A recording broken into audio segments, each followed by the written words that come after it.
Bitcoiners, what is up? Welcome to the next episode of FedWatch. How you doing, Ansel?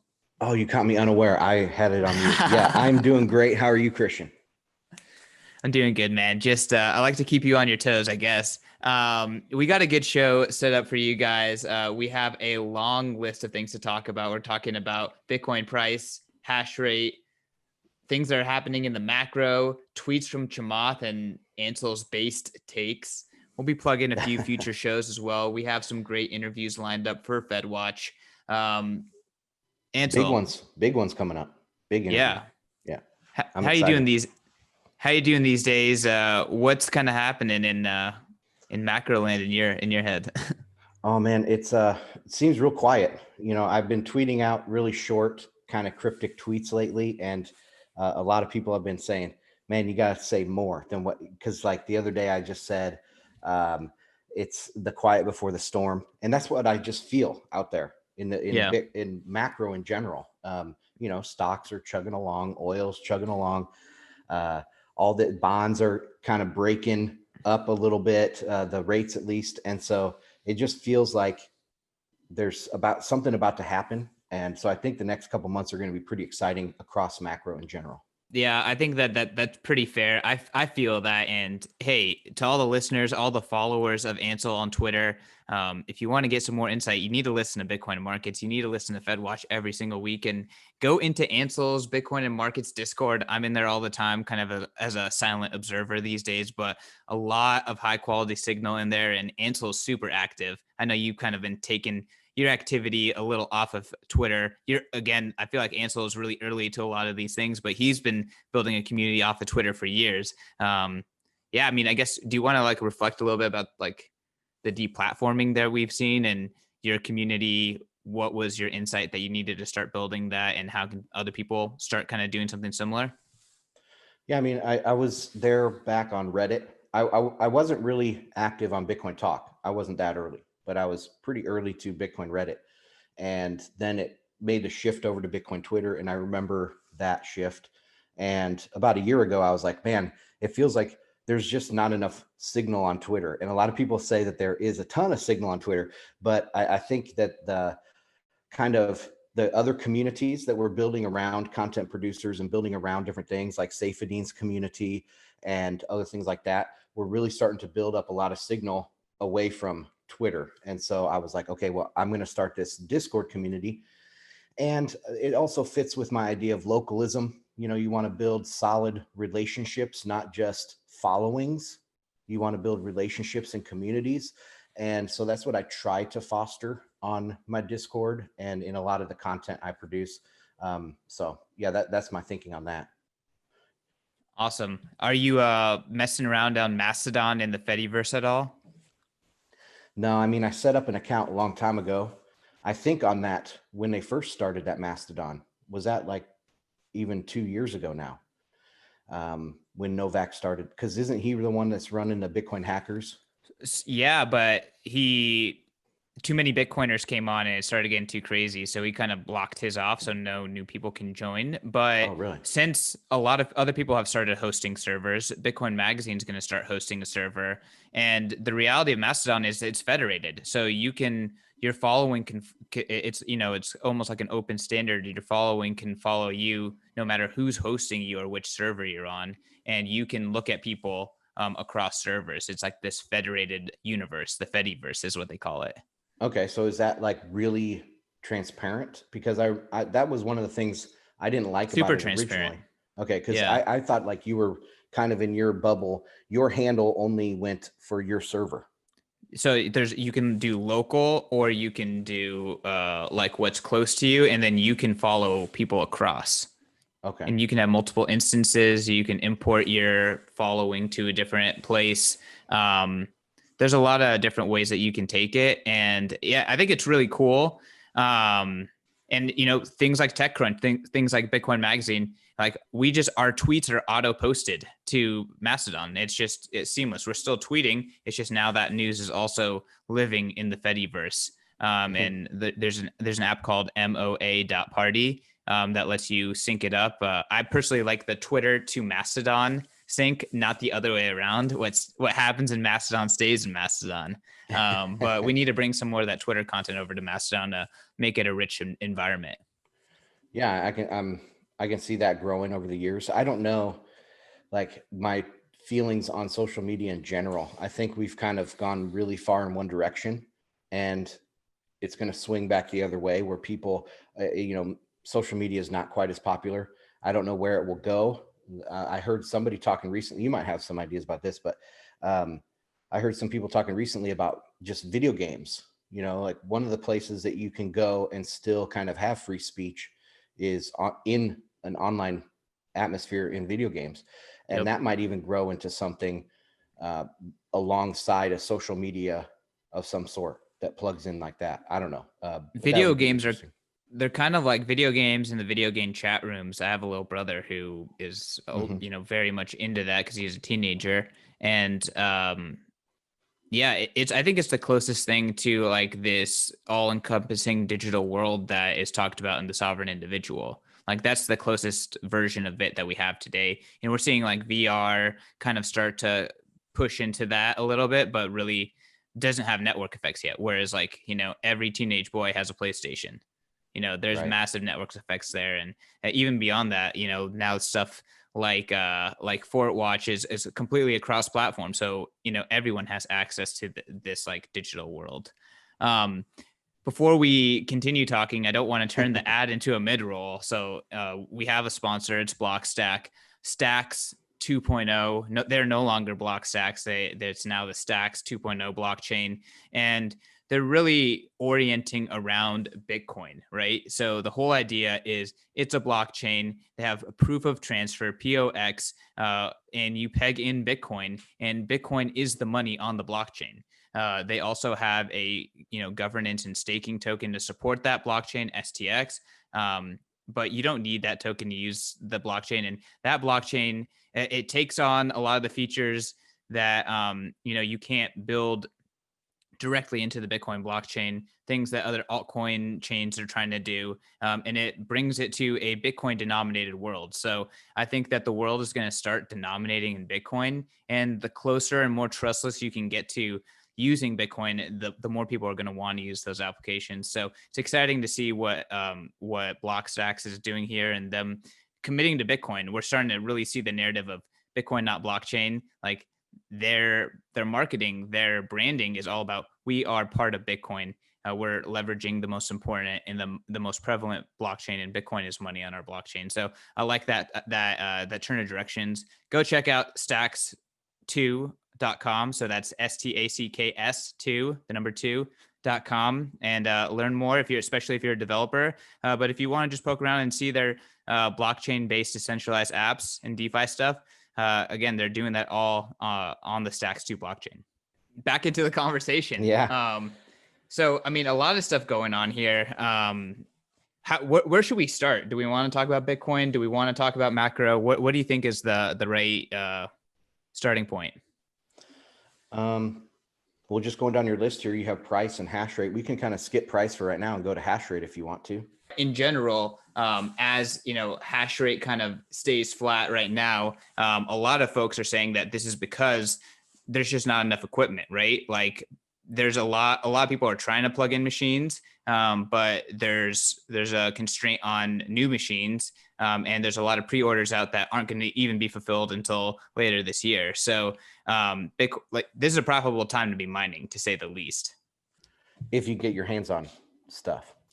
Yeah, or if you were in place, right? So everyone that was established and kind of like even ate negative returns throughout the bear market, like this is when they've been rewarded. And even the miners that speculated and held that 12.5 BTC block reward, they're definitely being handsomely rewarded at this point.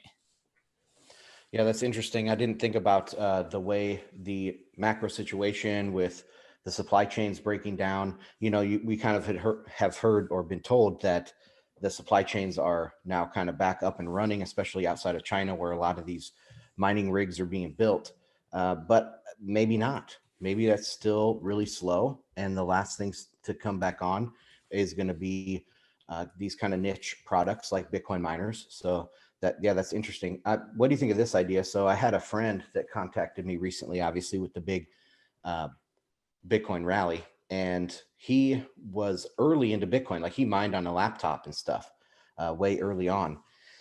And he said that there's no way that he could mine Bitcoin today, obviously on his laptop, but he does mine some altcoins and stuff. And I said, well, hey, that's Bitcoin mining too, because you just mine that coin and then you dump it for Bitcoin. So you can mine, these people can actually mine Bitcoin with their, what is it? Their graphics cards and stuff, because they're mining, say, Ethereum, and then they dump Ethereum to buy Bitcoin with it. So it's kind of a backhanded way to mine Bitcoin by mining altcoins. What do you think of that idea? I mean, it absolutely is a thing, and it supports Bitcoin's price, right? And it supports Bitcoin's dominance and place in the ecosystem. So absolutely. I think Bitcoin security is so multifaceted. Like even the deepest experts can't analyze every aspect of it. I love this Bitcoin Tina quote: "Bitcoin is like water. You can't stop it, and it gets everywhere." And that's absolutely true for Bitcoin mining too. You can't stop it, and it gets everywhere. Yeah, but those type of ideas also show how Bitcoin is boosting up other coins. So it's keeping the security high on these other coins because people are mining it to get it to sell to Bitcoin. So the price of the other coins might be low, but their security is going to maintain a higher hash rate because of Bitcoin. But yeah, I just think it's interesting how Bitcoin kind of underlies everything in the space. Anywhere you look, it's all comes back to Bitcoin.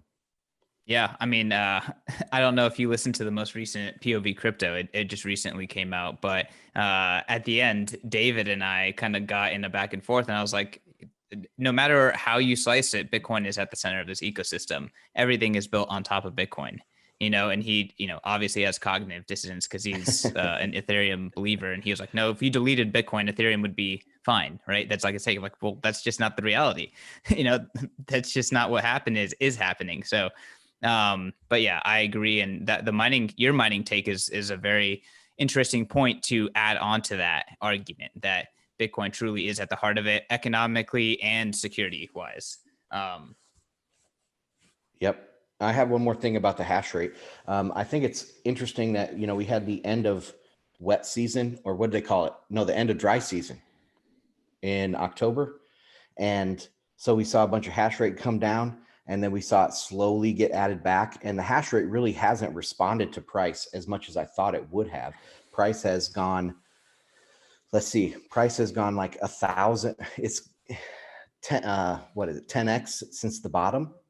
And hash rate's only done a 2x since the bottom. So the hash rate still has a long way to go to catch up to the price.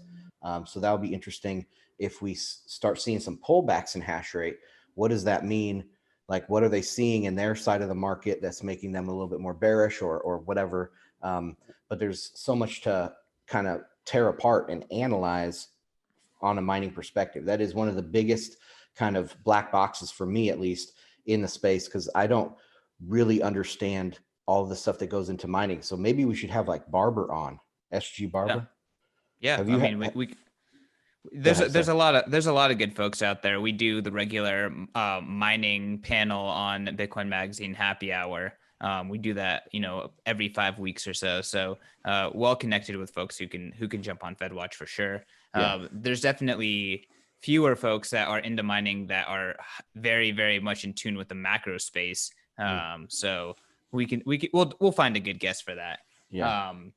But yeah, I mean, in general, I definitely think the supply chain constraint here with building new, the price goes up faster than they can make new miners, right? So just again, like Bitcoin doesn't waste miners. Like now everyone that was hoarding S9s, like those S9s are in profit big time, big time. So it's just super interesting to watch. It really is. Especially with the fees. Where are we going next? Yeah, I mean, let's talk macro a little bit and then talk about this Chamath tweet. What's kind of I know we brushed a little bit at the beginning, but what's the more in-depth take and update on macro? I think that the initial bounce off of the kind of pandemic low there in March and April, I think that has petered out, kind of turned around towards the end of the year, and markets are still trying to price this in. They're trying to price in different stimulus packages from different countries, like Europe extended theirs in December, and then the US came out a couple weeks later with another stimulus, and now it seems like there's going to be even a further stimulus here in the next month or two. And so I think markets are trying to price that in, but overall, I think the huge bounce off the bottom has played out, and eventually we're going to roll over here probably by the end of the quarter. All parts of macro are going to roll over. Dollar's going to strengthen, and we'll see how Bitcoin plays into that, because Bitcoin really isn't correlated to anything other than the dollar. Like if you look long term, if you do like a year by year correlation, Bitcoin is very correlated with the dollar, but other than that, it's not really correlated to much. So 2014-15, the dollar was strengthening. Then in 16-17, the dollar is weakening and Bitcoin's going up. Then the dollar strengthened again between 17, 18, and 19 and stuff. And now recently the dollar's been weakening again and Bitcoin has been going up. So it's broad, on a broad scale. Like if you look at a monthly chart, then Bitcoin is indirectly correlated with the dollar.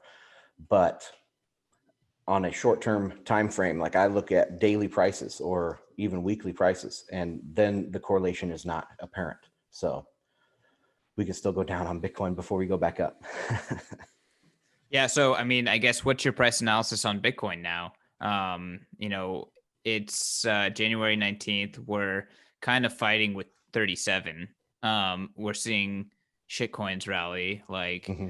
what's you've been a voice of moderation and kind of Skepticism, like yeah. and skepticism on Bitcoin price. Obviously, Bitcoin's known to need to earn its price, but it also is known to slice through slice through air pretty effectively as well.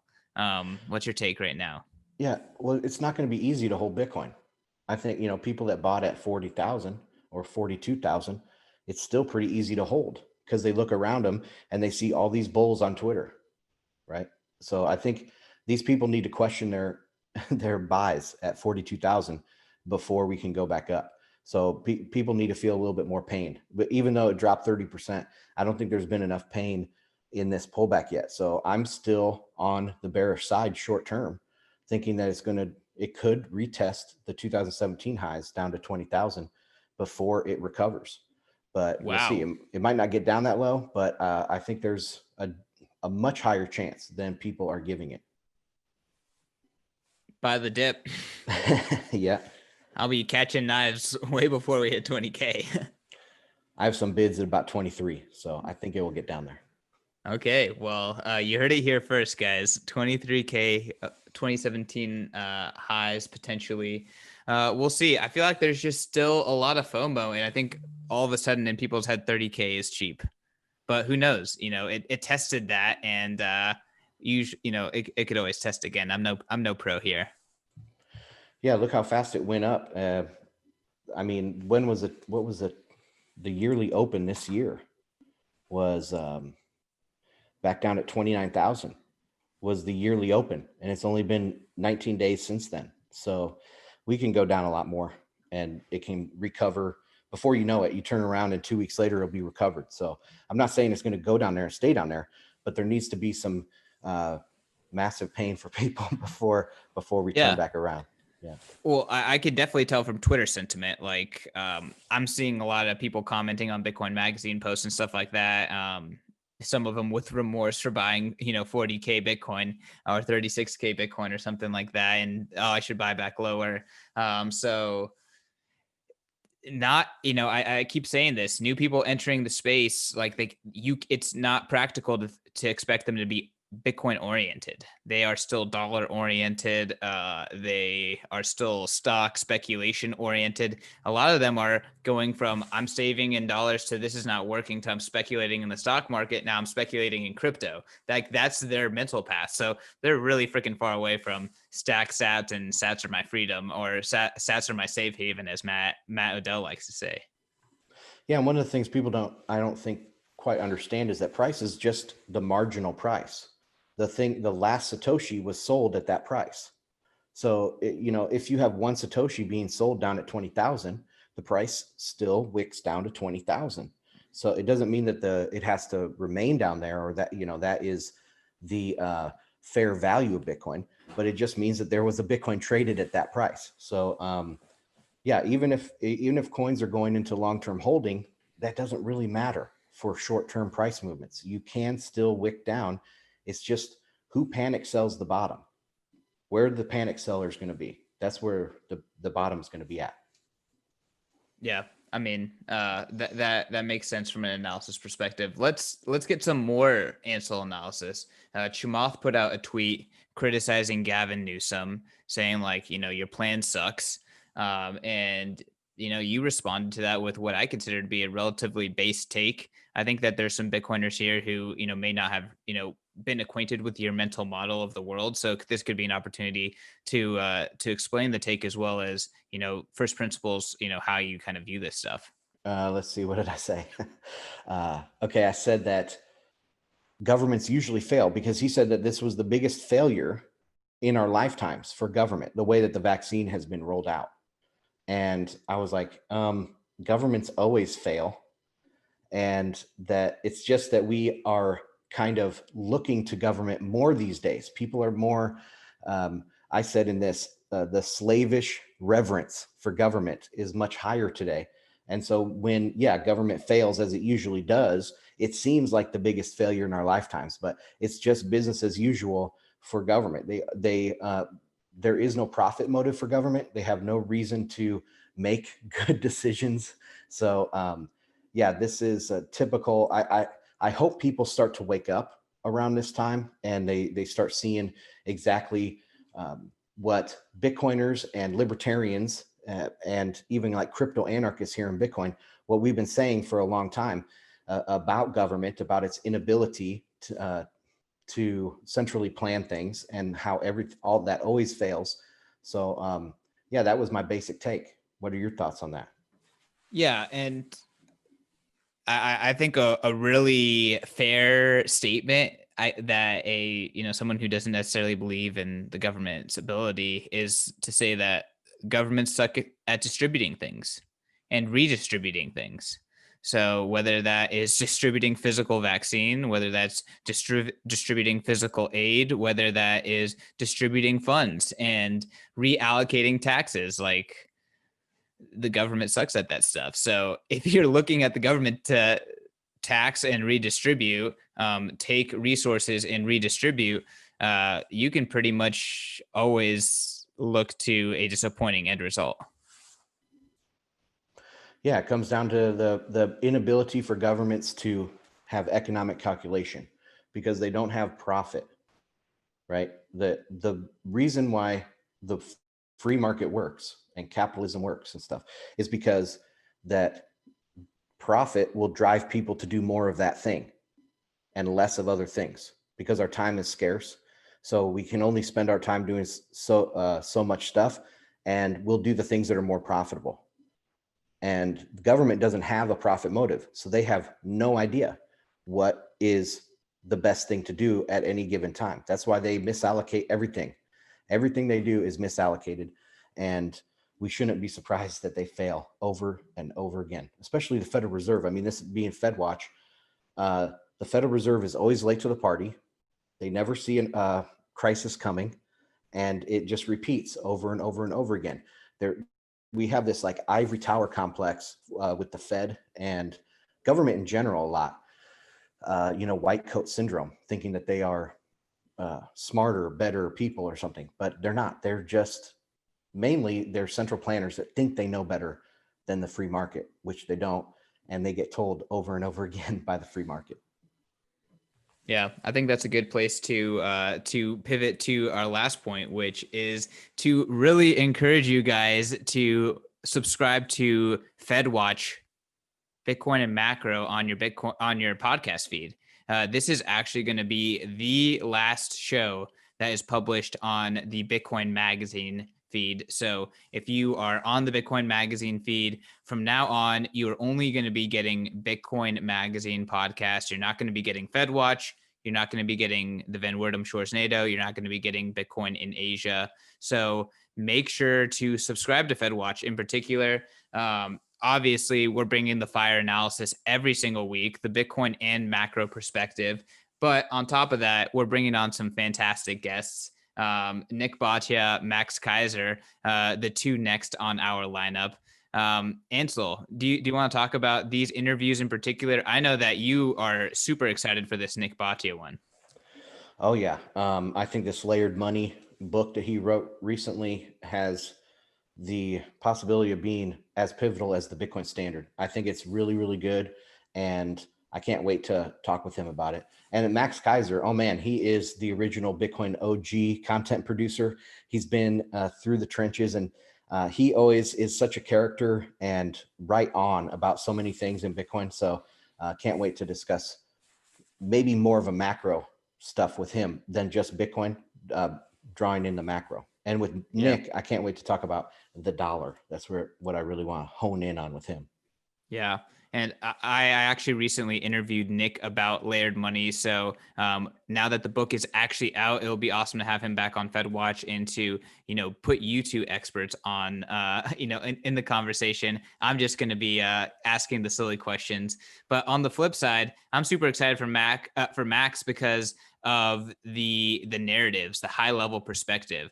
Him and Stacy are master memers, master narrative crafters and identifiers. And they don't always agree with my perspective and Ansel's perspective. So there's a lot of things, especially regarding China, big picture narratives that we're going to discuss with Max. And I'm super excited for that podcast as well. So again, exclusively on the FedWatch podcast feed. So FedWatch, Bitcoin and Macro. And yeah, Bitcoiners, thanks so much for tuning in every week. Appreciate y'all. Appreciate you guys hanging out through the tough times in 2020 with us, and in a bright orange future ahead over here on Bitcoin Magazine and with Bitcoin. You guys can find me at CK_snarks. Ansel, where can people find you? At Ansel Lindner and BitcoinDictionary.cc, also BitcoinandMarkets.com, and you can find links to the Discord server, which we talked about earlier, and all that. Thanks for listening, guys. All right. Peace.